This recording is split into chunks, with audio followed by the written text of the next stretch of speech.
নমস্কাৰ বৰাবৰ ছাত্ৰ ছাত্ৰী আৰু মোৰ বন্ধু বান্ধৱীসকল আহোম ক্লাছেছ ইউটিউব চেনেলটোত আপোনালোকৰ স্বাগতম জনাইছোঁ। আজি মই তোমালোকৰ দশম শ্ৰেণীৰ জেনেৰেল সায়েন্সৰ যিটো আছে তোমালোকৰ অধ্যায় নম্বৰ 3ৰ ধাতু আৰু অধাতু এই পাঠটিৰ যিমানখিনি তোমালোকৰ কি আছে মানে ইম্পৰ্টেণ্ট কুৱেশ্যন এইবাৰ তোমালোকৰ আহিবলগীয়া মেট্ৰিকত মই তাৰে ভিতৰত কেইটামান ইম্পৰ্টেণ্ট দি দিম। তোমালোকে ইয়াৰ পৰা পঢ়িলে সাফিচিয়েণ্ট হৈ যাব আৰু বাকীখিনি তোমালোকে নিজে অলপ পঢ়িবা আৰু মই যেইকেইটা দি দিম সেইকেইটা তোমালোকে মানে মুখস্থ কৰি ল'বা, তেনেহ'লে এক্সামত তোমালোকৰ ইয়াৰ পৰাই কমন পড়াৰ চান্সটো বেছি আছে। প্ৰথমত চোৱা তোমালোকৰ কি দি আছে, ইফালে পেজ নম্বৰ তোমালোকে চোৱা 40, পেজ নম্বৰ 40 চোৱা তোমালোকে কি দি আছে। এক নম্বৰত চোৱা তোমালোকে দি আছে ধাতু একোটাৰ উদাহৰণ দিয়া যি ধাতু, ধাতু একোটাৰ উদাহৰণ দিয়া যি ধাতু, তোমালোকে এইকেইটা পঢ়ি ল'বা। তাৰপিছত তোমালোকে নেক্সট আহা, নেক্সট পেজত তোমালোকে পাই যাবা কি,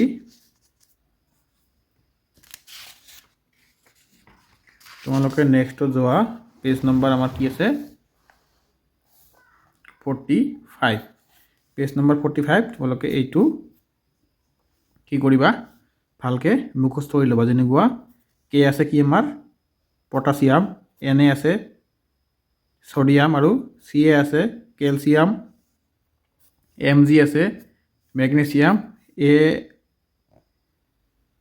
আই আছে কি আমাৰ এইটো এলুমিনিয়াম আৰু Z10 আছে জিংক, Fe আছে লো আইৰণ, PB আছে লেড, H আছে হাইড্ৰজেন, Cu আছে কপাৰ তাম, Ag আছে মাৰ্কিউৰি মানে পাৰা আৰু Ag আছে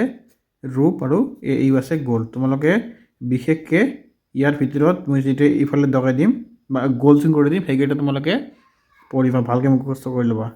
Auটো তোমালোকে পঢ়িবা, Ag2 পঢ়িবা, তাৰপিছত Cu2 পঢ়িবা, H2 তোমালোকে গম পাবা হাইড্ৰজেন, এই Z10টো পঢ়িবা, Al2 পঢ়িবা আৰু এইকেইটা এনে জানি থবা, কিন্তু তোমালোকে এই পাঁচটা ভালকৈ মুখস্থ কৰি ল'বা। তোমালোকৰ লিখি দিব পাৰে যেনেকুৱা যে সোণৰ সংকেতটো কি, এনেকৈ সোণ লিখি দিব, তোমালোকে তাৰ সংকেতটো উলিয়াব লাগিব, এনেকুৱাকৈ তোমালোকৰ এক্সামত দিব পাৰে। তাৰপিছত তোমালোকে আহা আমাৰ পেজ নম্বৰ কিমান আছে, এইটো পেজ নম্বৰ আছে 46 পেজ নম্বৰত তোমালোকে চোৱা কি দি আছে। ইয়াৰ দি আছে কি প্ৰশ্নাৱলীত 1 নম্বৰটো মানে এনে চাই ল'বা, কিন্তু ইয়াৰ 2 নম্বৰটো ইম্পৰ্টেণ্ট আছে। তলৰ বিক্ৰিয়াবিলাকৰ ৰাসায়নিক সমীকৰণ লিখা, ইয়াৰে আমাক কি ক'ব কৈছে ৰাসায়নিক সমীকৰণ লিখিবলৈ কৈছে, তোমালোকে এইটো মুখস্থ কৰি ল'বা। তাৰপিছত তোমালোকৰ আছে কি পেজ নম্বৰ 49, তোমালোকে পেজ নম্বৰ 49 চোৱা কি দি আছে। ইয়াৰে তোমালোকে মষ্ট ইম্পৰ্টেণ্ট হ'ল এইটো আয়নীয় যৌগৰ গলনাংক কিয় বেছি, এইটো তোমালোকৰ আহিব পাৰে জাষ্ট 1 মাৰ্কৰ আহিব পাৰে, এইটো তোমালোকে চাই ল'ব ভালকৈ। তাৰপিছত তোমালোকৰ কি আছে ৰ'বা, নেক্সট পেজত যোৱা তোমালোকে এতিয়া পেজ নম্বৰ 53 তোমালোকে গৈ দেখিবা প্ৰশ্নাৱলীত দিয়া আছে যেনেকুৱা তলৰ দিয়াবোৰৰ সংজ্ঞা লিখা, তোমালোকে এইটো ইয়াৰ ভিতৰত তোমালোকৰ এইটো বেছি ইম্পৰ্টেণ্ট, এইটো মুখস্থ কৰি ল'ব ভালকৈ আৰু এই দুটা চাই ল'বা। তাৰপিছত তোমালোকে 2 নম্বৰটো আছে ইয়াত ইম্পৰ্টেণ্ট, প্ৰকৃতিত মুক্ত অৱস্থাত পোৱা দুটা ধাতুৰ নাম, এইটো খুবেই ইম্পৰ্টেণ্ট, তোমালোকৰ 1 মাৰ্কছৰ অহাৰ চান্স আছে, এইটো ভালকৈ তোমালোকে জানি ল'বা। তাৰপিছত তোমালোকে চোৱা আমি কি কি শিকিলোঁ, পেজ নম্বৰ আছে 55 নম্বৰ পেজ নম্বৰ যোৱা তোমালোকে তাতে গৈ পাবা কি তোমালোকে কি কি শিকিলা।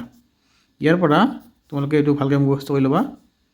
মৌলবোৰ ধাতু আৰু অধাতু হিচাপে শ্ৰেণীভুক্ত কৰিব পাৰি। তাৰপিছত এইটো কুৱেশ্যন আহিব পাৰে মৌলবোৰ আমি কেনেকৈ চিহ্নিত কৰিব পাৰি, এইটো এনচাৰ হ'ব মৌলবোৰ ধাতু আৰু অধাতু হিচাপে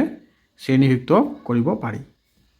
তাৰপিছত তোমালোকে এইটো চোৱা ধাতুৱে অধাতুলৈ ইলেক্ট্ৰন এৰি দি ধনাত্মক আয়ন গঠন কৰিব পাৰে এইটো ইম্পৰ্টেণ্ট আৰু এটা আছে কিবা তোমালোকে চোৱা ভালকৈ পানী আৰু লঘু এচিডৰ লগত বেলেগ বেলেগ ধাতুৱে বেলেগ বেলেগ বিক্ৰিয়া দেখুৱায় তাৰপিছতটো কি আছে ইয়াত চোৱা ইয়াত কি আছে অধিক সক্ৰিয় ধাতুৱে কম সক্ৰিয় ধাতুৰ লৱণৰ দ্ৰব্যৰ পৰা ধাতুটো অপৰিসাৰিত কৰে তাৰপিছত এইটো হৈছে কি ধাতু প্ৰকৃতিত মুক্ত বা যৌগ অৱস্থাত পোৱা যায় এইটো আহিব পাৰে তোমালোকৰ 1 মাৰ্কৰ আহিব পাৰে ধাতু প্ৰকৃতিত কি অৱস্থাত পোৱা যায় এইটো হ'ব ধাতু প্ৰকৃতিত মুক্ত আৰু যৌগ অৱস্থাত পোৱা যায় তাৰপিছত আহিব এতিয়া আমাৰ অনুশীলনীৰ কোৱেশ্চন ছাত্ৰ ছাত্ৰীসকল তোমালোকে এটা কথা মনত ৰাখিবা তোমালোকে কেতিয়াও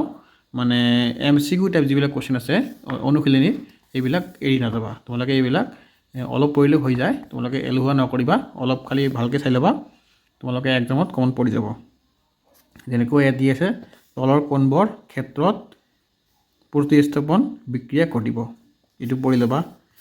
পঢ়ি ল'বা তাৰপিছত এইবিলাক পঢ়ি ল'বা তোমালোকে টাইম নালাগে পঢ়ি ল'বা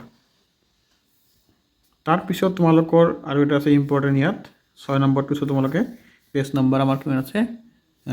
56 পেজ নম্বৰটো চোৱা 6 নম্বৰটো দি আছে 6 নম্বৰত কি দি আছে আমাৰ চোৱা তোমালোকে উভধৰ্মী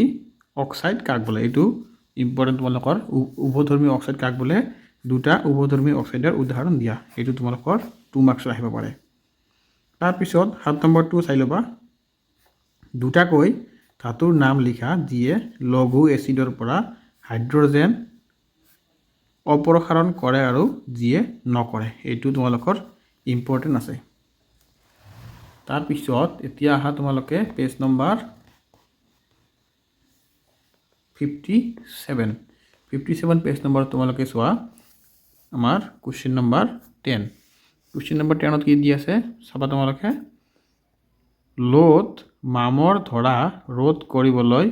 দুটা উপায় বৰ্ণনা কৰা লোড যে মামৰ ধৰে এইটো আমি কেনেকৈ ৰোধ কৰিব পাৰোঁ তাৰে দুটা বৰ্ণনা লিখিবলৈ কৈছে তাৰপিছত 11 নম্বৰটো চোৱা অক্সিজেনৰ লগত বিক্ৰিয়া কৰি অধাতুবিলাকে কিনে অক্সাইড উৎপন্ন কৰে এইটো আমাৰ ইম্পৰ্টেণ্ট তাৰপিছত তোমালোকে চিধা নিচত আহা নামাত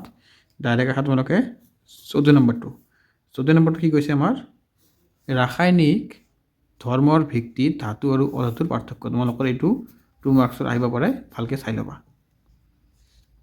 আৰু তোমালোকে এইটো অলপ চাই ল'বা 16 নম্বৰটো এইটো ইমান এটা ইম্পৰ্টেণ্ট নহয় কিন্তু আহিব পাৰে আৰু তোমালোকে ভালকৈ পঢ়িবা এইটো কোৱেশ্চন 14 নম্বৰটো বেছি 4 মাৰ্কৰ কাৰণে দৰকাৰ নাই জাষ্ট আহিলে 2 মাৰ্কছত আহিব পাৰে তাৰপিছত আমাৰ আহিব কি লেসন নম্বৰ 4 লেসন নম্বৰ 4 কি দি আছে আমাৰ কাৰ্বন আৰু তাৰ যৌগ এই পাৰ্টিৰ ইম্পৰ্টেণ্টখিনি মই তোমালোকক কৈ আছোঁ তোমালোকে এইখিনিয়ে পঢ়ি যাবা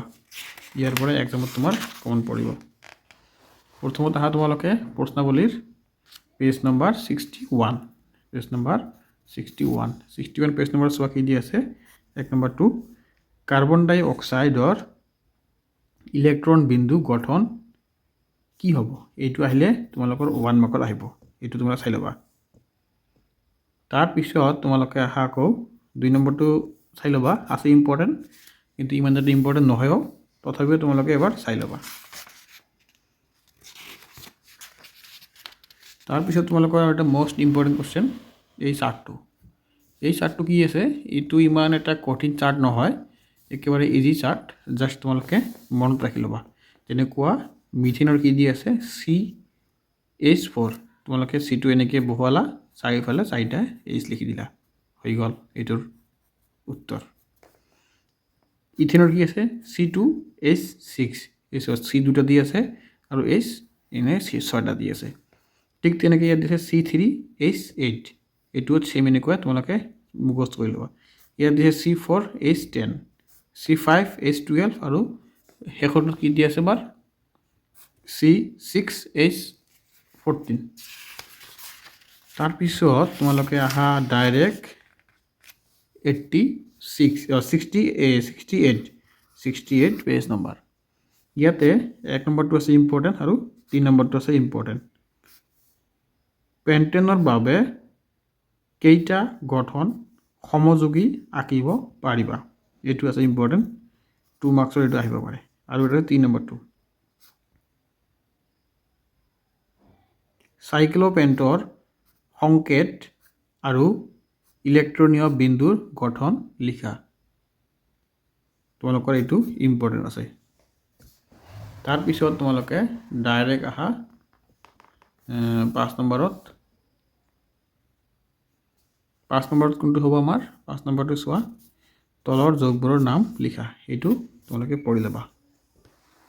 এতিয়া তোমালোকে আহা ডাইৰেক্ট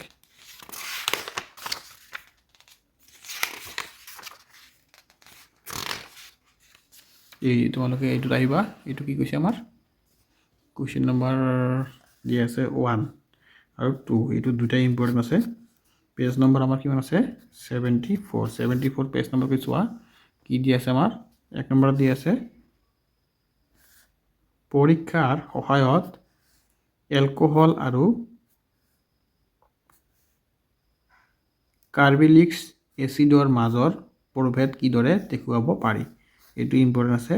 আৰু 2 নম্বৰটো ইম্পৰ্টেণ্ট আছে জাৰক দ্ৰব্য কি এইটো আমাৰ খুবেই ইম্পৰ্টেণ্ট কোৱেশ্চন এতিয়া তোমালোকে চোৱা আকৌ এই পেজ নম্বৰ কি আছে 76 পেজ নম্বৰ তোমালোকৰ মোষ্ট ইম্পৰ্টেণ্ট আছে এইটো তোমালোকে পঢ়ি ল'বা তাৰপিছত আহিলে আমাৰ কি অনুশীলনী কোৱেশ্চনখিনি তোমালোকে গোটেইখিনি পঢ়িবা এইবিলাক এৰি নাযাবা এইবিলাক এৰি যোৱাৰ কোনো কথাই নাহে অনুশীলনীৰ টাইম নালাগে অলপ পঢ়িলে হৈ যায় সেইকাৰণে তোমালোকে অলপ ভালকৈ পঢ়িবা অনুশীলনীখিনি এৰি নাযাবা তাৰপিছত তোমালোকে চোৱা ইয়াৰ ভিতৰত 4-5টা মান আছে ইম্পৰ্টেণ্ট এইটো পঢ়িবা তোমালোকে তাৰপিছত ইয়াৰ ভিতৰত তোমালোকে এইটো পঢ়িবা আৰু F2টো পঢ়িবা তাৰপিছত তোমালোকে কি কৰিবা 6 নম্বৰটো ইম্পৰ্টেণ্ট আছে সমগণী শ্ৰেণী কাক বোলে উদাহৰণ দি বুজাই লিখা সমগণী শ্ৰেণী কাক বোলে আমাক এইটো উদাহৰণ দি বুজাই লিখিবলৈ কৈছে তাৰপিছত 7 নম্বৰটো আছে ভৌতিক আৰু ৰাসায়নিক ধৰ্মৰ ওপৰত ভিত্তি কৰি ইথেনল আৰু ইথানিয়াক এচিডৰ পাৰ্থক্য লিখা 9 নম্বৰ কি দিয়া আছে আমাৰ প্ৰায় সকলো ক্ষেত্ৰতে কাৰ্বন আৰু ইয়াৰ যৌগ ইন্ধন হিচাপে ব্যৱহাৰ হয় কিয় তাৰপিছত 10 নম্বৰ কি দিয়া আছে কঠিন পানীত চাবোন ব্যৱহাৰ কৰিলে